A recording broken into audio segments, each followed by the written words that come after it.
Bonsoir et bienvenue à tous, nous sommes le mercredi 21 mai, il est l'heure de l'info. Saint-Dizier poursuit sa transformation avec la rénovation de la place de la République et de la place Romain-Rolland. Les deux places ont été aménagées avec des aires de jeu et des terrains de pétanque. Nous étions le week-end dernier avec les prétendantes à Vincencourt pour la dernière répétition avant l'élection Miss 15-17 en Meuse qui aura lieu le 15 juin prochain. En fin de journal, nous recevons Amandine et Célia Bourg, deux sœurs qui pratiquent le twirling au club de Folquemont-Créange. Elles participeront à la Coupe du Monde de twirling l'été prochain.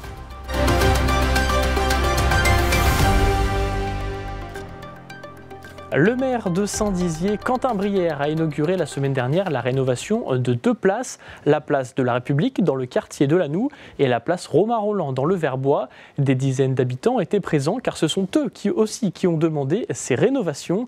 Les détails avec Julien De Bruyne. Saint-Dizier restaure ses places. Le 13 mai dernier, la mairie a inauguré les nouveaux aménagements de la place de la République, nouveaux revêtements, végétalisation, installation d'une aire de jeu et remise à plat du terrain de pétanque. Lannou, c'est un quartier que j'affectionne particulièrement parce qu'il y a beaucoup de familles à Lannou. Et ça compte. Mais les familles, il faut qu'elles aient des endroits pour sortir et pour se retrouver. Et donc, on aime que les personnes âgées, les papis-mamies puissent venir avec les plus petits et que toutes les familles puissent se retrouver là. Mais ça, vous le faites pas si l'endroit est pas beau, quoi. Donc, on met un vrai coup de neuf et les gens ressortent. Au total, la mairie a investi 100 000 € dans la rénovation de cette place. Avant de lancer les travaux, elle avait fait appel aux habitants pour mieux répondre à leurs besoins. On tenait tous à ce que cette très belle place, avec cette magnifique Vierge Marie, l'église de Lannou qui est derrière, la Marne qui est pas loin, soit réembellie. Donc petit à petit, on a amené des choses, puis à un moment, on voulait vraiment faire un vrai coup de neuf, un vrai coup de propre. Et ça y est, c'est fait. Je suis très heureux de ça. On aime qu'il y ait de plus en plus de places qui existent à Saint-Dizier, comme la place du Petit Bourg, la place Romain-Rolland ou celle-ci. Mais la place de la République n'est pas la seule concernée. Quelques jours plus tard, la mairie a inauguré la place Romain-Rolland dans le quartier du Verbois. Ici aussi, les élus ont consulté les habitants avant d'entamer les travaux. Alors les véritables attentes, c'était des jeux pour enfants de 3 ans, 6 ans, 9 ans. Et puis quelques petits jeux pour les adolescents, donc notamment panneaux de basket. Refaire aussi les espaces pour jouer aux boules. Ça devient le lieu où on regarde les enfants s'amuser et on peut avoir des tables de pique-nique aussi pour se retrouver. L'objectif finalement, c'est que toutes les générations se retrouvent en un même lieu. Coût total de ces travaux, 115 000 €. Derrière ces deux rénovations, la mairie assume son objectif d'investir dans la famille. Notre ambition, c'est de mettre cette ville à hauteur d'enfant. Si on met à hauteur d'enfant, alors on touchera les familles. L'idée, c'est vraiment de faire en sorte que les familles se retrouvent entre elles. En fait, plus vous avez des places qui sont belles, plus les gens sortent. Et il y a un ennemi public sur lequel on doit lutter, c'est ça. Il faut qu'on quitte ça et qu'on retrouve le contact avec les autres, puis qu'on bouge notre corps un peu, parce que les jeunes ont des maladies de vieux et ça, c'est pas bon. Donc il faut qu'on sorte et qu'on bouge un peu. La rénovation des deux places se poursuivra durant cette année avec l'installation de caméras de vidéosurveillance, l'aménagement de la voirie et de la végétalisation. Le 15 juin prochain aura lieu l'élection de Miss 15-17 Meuse 2025. Et ce samedi, c'était la dernière répétition à Vincencourt. Défilé en talons, chorégraphie ou éloquence, 16 Meusiennes se sont préparées lors d'une ultime répétition pour ce concours qu'elles attendent impatiemment. Sous l'œil des titrés de l'année dernière, chacune des candidates a revu avec précision les différentes prestations. Janice Gallard était avec elle pour répéter les derniers ajustements. Le jour J approche à grands pas. Et il faut s'y préparer. Les candidates revoient leur enchaînement avec minutie. Une dernière répétition avant l'élection 15-17 Meuse 2025. Refaire la 2 pour les placements, tout ça, parce que c'est un peu brouillon. Et comme ça, on les fait rester, de 1 à 8. Elles revoient toute leur chorégraphie. On fait des cours de démarche, on les apprend à marcher avec des talons, parce que quand on a 15-17 ans, forcément, c'est pas évident. Après, on leur fait faire de l'éloquence aussi pour apprendre à parler devant un public et tout. On fait des cours d'éloquence. 4 prestations seront présentées devant le jury. En janvier, une trentaine de candidates ont passé le casting. 16 ont été retenues pour participer à l'aventure. Chacune d'entre elles avait ses raisons de participer. Prouver aux filles qui ne s'aiment pas physiquement qu'on peut faire des concours de beauté. Moi, c'est pour vaincre ma timidité. Cette année, j'ai voulu me lancer pour essayer de sortir de ma zone de confort. À chaque répétition, les titrées de l'année 2024 sont présentes afin de préparer leurs propres prestations et faire part de leur expérience aux candidates. C'est vraiment une super belle promo, elles sont vraiment motivées pour décrocher la couronne chacune, mais elles ont aussi une super cohésion. Comme conseil, je leur dirais de franchement vivre leur aventure pleinement, sans aucun stress, parce que c'est une fois dans notre vie, surtout à notre âge, c'est que bénéfique, on avance tous les jours et ça nous permet d'évoluer. À l'approche du concours, l'adrénaline et le stress commencent à se faire ressentir. C'est beaucoup de stress parce que forcément on va se présenter devant tout le monde, donc forcément on a un petit peu peur. Mais là c'est notre dernière répétition, donc on se dit que c'est vraiment là où il faut vraiment être concentré, essayer de tout donner pour être prête le jour J. Pour certaines, il ne s'agit pas d'un simple concours, mais d'une aventure qui permet d'évoluer et gagner en assurance. Peu importe l'issue, elles repartiront avec des souvenirs de ces derniers mois. Moi, je retiens surtout les amitiés et la confiance en soi, parce que tout le monde dit la confiance en soi et des fois on peut se dire c'est peut-être bidon, mais vraiment pas, parce qu'avant j'étais renfermée sur moi-même et je n'osais pas aller voir les gens, alors que maintenant vraiment ce problème-là je ne l'ai plus du tout. C'est inoubliable, c'est vraiment unique, c'est une expérience unique à faire car on découvre plein de choses, on rencontre plein de gens qu'on n'aurait pu jamais connaître. L'élection des Miss 15-17 2025 aura lieu le 15 juin à 14 h à la salle Dumas de Bar-le-Duc. La gagnante succédera à Méline Aubry. Ce soir, nous recevons Amandine et Célia Bourg, donc vous êtes toutes les deux twirleuses au club de Folquemont Créange. Bonsoir à toutes les deux. Bonsoir. Alors nous vous recevons ce soir puisqu'en août prochain, vous allez participer à la Coupe du Monde de twirling, donc c'est à Turin en Italie. Présentez-nous un petit peu ce sport, le twirling peut-être. Du coup, le twirling bâton, c'est un sport qui allie le maniement du bâton, la gymnastique, la danse et le théâtre. Et comment ça se déroule une épreuve de twirling pour se qualifier? Alors du coup, là, pour les qualifications, là, on les a passées en décembre, où en fait, on a un seul passage où ils prennent 4 personnes du coup dans chaque catégorie. 4 personnes, donc c'est assez restreint quand même. Sur combien de participants, participantes? C'est assez variable en fonction des catégories. Ça peut aller jusque 20, voire 30.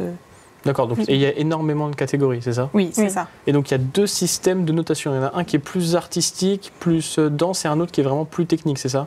Alors là, du coup, pour la Coupe du Monde, c'est vraiment que de la technique, puisque nous, du coup, c'est notre point fort et on a concouru que en technique, où on s'est sélectionné du coup en duet, où là, c'est vraiment que ça et on a vraiment une note technique du coup qui est posée. Et au niveau de la sélection, donc c'était à partir de décembre, il y a plusieurs niveaux, niveau régional, départemental, c'est ça? Il y a plusieurs compétitions? Alors pour les sélections pour la Coupe du Monde, c'est notre sélection. Enfin, nous on est en N1 du coup, donc c'est le niveau le plus haut. Et sinon pour les compétitions nationales, il y a le département, la ligue, le quart de finale, la demi-finale et la finale. C'est pas la première fois que vous allez à une Coupe du Monde? Non, c'est notre 3e. On a déjà fait aussi des Coupes d'Europe. Et comment ça s'est passé ces différentes Coupes du Monde et Coupes d'Europe? Ça me semble très bien. Oui. À chaque fois, c'était quand même une belle expérience qu'on a la chance de vivre. Est-ce que cette année, vous y allez donc toutes les deux, c'est ça? Vous n'allez pas en individuel? Moi, j'y vais en 2 bâtons et on y va aussi ensemble en duo. Donc 2 bâtons, vous avez 2 bâtons, c'est ça? Oui. C'est quoi la grosse différence avec un bâton? C'est plus compliqué? Expliquez-nous un petit peu. Du coup, c'est que de la technique. Les bâtons, ils doivent jamais s'arrêter. Et du coup, il faut gérer 2 bâtons, donc c'est plus dur. Et comment vous êtes lancé dans ce sport? Vous avez eu l'idée de vous lancer dans ce sport? Alors du coup, moi, c'était quand j'étais toute petite, puisque ma maman faisait des majorettes. Et comme il y avait un club de twirling pas loin, du coup, j'ai commencé un peu comme ça, par hasard, et puis on a continué. Et du coup, moi, je l'ai suivi aux entraînements, et au fur et à mesure, j'ai fait aussi le même sport. Et comment ça se passe, les compétitions? J'imagine que tout n'est pas dans le secteur, n'est pas forcément dans la région. Vous devez pas mal vous déplacer en France, peut-être? On va à Paris, à Belfort, en Vendée. Ça dépend. Un petit peu partout, oui. Ouais. Et vous arrivez justement à allier les deux, votre vie sportive, avec plusieurs entraînements par semaine aussi, j'imagine, et votre vie personnelle aussi à côté? Du coup, moi, je suis encore à l'école, donc en période scolaire, on s'entraîne 3 fois par semaine, donc c'est un peu compliqué parce qu'il faut réussir à gérer les deux. Et toi, du coup? Moi, du coup, on va dire, j'ai l'avantage d'être à mon compte. Je suis ergothérapeute en libéral. Du coup, j'essaye de me caler un peu sur son emploi du temps. Mais ça reste compliqué parce que moi, du coup, c'est les vacances où je suis plutôt disponible. Et elle est à l'école. Du coup, c'est vraiment une organisation qui n'est pas toujours simple. Et comment vous faites justement? Il y a plusieurs entraînements par semaine. Racontez-nous un petit peu le côté sportif. Pourquoi vous entraînez? Comment vous vous entraînez? Du coup, on s'entraîne le samedi, le dimanche et le mercredi. Après, pendant les vacances, on s'entraîne presque tous les 2 jours. Et c'est plus une partie technique ou une partie physique vos entraînements? Il y a un peu de tout en fait, parce que comme notre chorégraphie c'est à la fois technique avec le maniement du bâton, il y a aussi toute la part physique, du coup on mélange tout aux entraînements pour essayer d'être le plus performant possible du coup en compétition. Et donc depuis quand vous faites ça? Depuis petite, j'imagine? Oui, moi ça va faire 16 ans. Et moi ça fait 14 ans. Donc vous allez pas arrêter? Pas tout de suite. Et pour revenir du coup à la Coupe du Monde pour cet été, donc c'est au mois d'août, je le disais à Turin, vous allez dans quel état d'esprit? Un petit peu compétitrice, vous connaissez déjà un petit peu maintenant ce niveau, comment vous y allez? Compétitrice. On sait comment ça se déroule, donc on y va plus dans un état d'esprit compétitrice, oui. Vous avez vos chances pour aller chercher quelque chose, un podium, quelque chose? On ne sait pas du tout, parce que c'est la première fois qu'on fait un duo en duet, du coup, dans cette catégorie.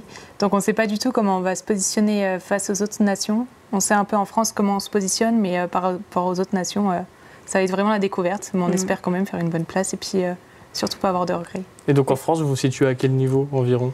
Là, dans la catégorie là, on s'est positionné, on était 2e. Du coup, on a quand même espoir pour faire quelque chose de bien, mais on verra. Et racontez-nous un petit peu les catégories. Vous nous expliquiez tout à l'heure qu'il y en avait beaucoup. Quelles sont les différences entre les différentes catégories? C'est un bâton, 2 bâtons, duo, simple, c'est ça les grosses différences? Oui, il y a aussi des équipes, des groupes. Et après, il y a aussi soit artistique ou technique. Et du coup, nous, on est en technique puisque c'est notre point fort. Et au niveau de la visibilité, est-ce que vous trouvez que c'est un sport qui a cette visibilité en France? Est-ce que quand vous allez vous déplacer, peut-être vous expliquer en Vendée ou à Belfort, il y a plus de monde que dans la région ou pas forcément? Pas forcément. Après, il y en a surtout des participants à Paris. C'est vrai qu'en région parisienne, il y a beaucoup plus de participants, mais sinon, ça reste un sport qui est quand même peu connu en France. Il commence à se faire connaître, mais encore trop peu, je dirais. Depuis que vous avez commencé, vous voyez quand même une évolution Oui, je trouve quand même. Et donc là, justement, avec la Coupe du Monde, quand vous y allez, c'est commencé dans des plus grands stades. Je me dis que c'est une grande organisation. C'est tout de suite un petit peu impressionnant. Oui, les premières fois, je trouve que c'est très impressionnant parce qu'en général, c'est vraiment des zéniths où c'est énorme. Mais à force, on s'habitue et c'est moins impressionnant du coup. Qu'est-ce qu'on peut vous souhaiter là pour les mois prochains? Est-ce que vous avez une autre échéance avant la Coupe du Monde?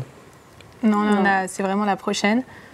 Du coup, que ça se passe bien et surtout qu'on n'ait pas de regrets, qu'on fasse une performance qui nous satisfait. Très bien. On vous le souhaite. Merci à toutes les deux. Merci à vous. C'est la fin de votre journal. Merci de nous avoir suivis. Tout de suite, la météo et l'information continue sur Puissance Télévision. Excellente soirée.